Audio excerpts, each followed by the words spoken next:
comment est-ce que je vais pouvoir aller chercher le résultat qu'il peut y avoir dans cet optional et comment est-ce que je vais pouvoir s'il y a effectivement un résultat dedans? Eh bien, j'ai plusieurs méthodes pour ça.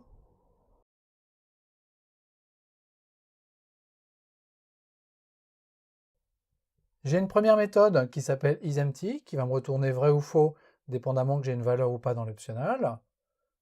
Et une autre méthode qui s'appelle isPresent, qui va me retourner l'inverse de isEmpty, bien évidemment. Ces deux méthodes me permettent de tester si j'ai effectivement un objet dans mon optional. Et puis après, j'ai une méthode get,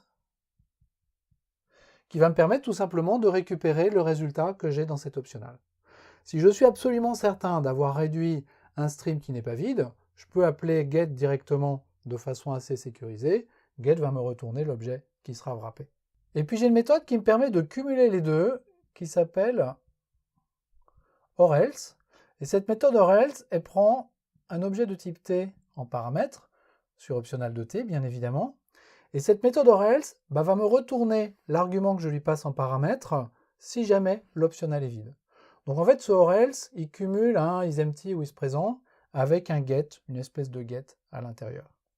Le fait d'écrire les choses comme ça, c'est un petit peu dangereux. Il y a quelque chose qu'on ne voit pas bien et qui vient du fait que l'objet t qu'il y a ici, il est éventuellement coûteux à construire.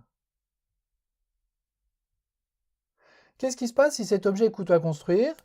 Au moment où j'appelle orElse, je vais le construire puisque tous les paramètres d'une méthode doivent être résolus à l'appel de cette méthode. Et puis si ça se trouve, en fait, cet objet qui était coûteux, il ne va pas me servir. Pourquoi? Parce que j'avais déjà un objet dans l'optional et c'est cet objet qui va être retourné. Donc, pour résoudre ce problème en quelque sorte, j'ai également une méthode orElse get et qui prend non pas un objet t, mais un supplier de t en paramètre. Et ce supplier, en fait, il est capable de construire cet objet t. Un supplier, c'est un objet qui est quasiment gratuit à construire. C'est juste une lambda, et tant que je n'invoque pas la méthode get, en l'occurrence de ce supplier, cette lambda ne sera pas exécutée. Donc la méthode orElseGet, elle est préférable si jamais l'objet t, il est coûteux à construire.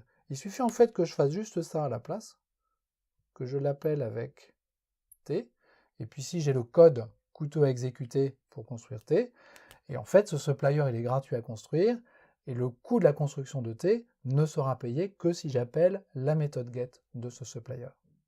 Et puis j'en ai enfin une troisième, qui s'appelle orElse throw. Et cette méthode orElse throw, en fait, va jeter une exception, donc va générer une erreur, si jamais l'optional est vide. Et à partir de Java 10, j'ai une version orElse throw qui prend un supplier d'exception, et supplier d'exception qui va servir à construire l'exception jetée par cette méthode orElse particulière.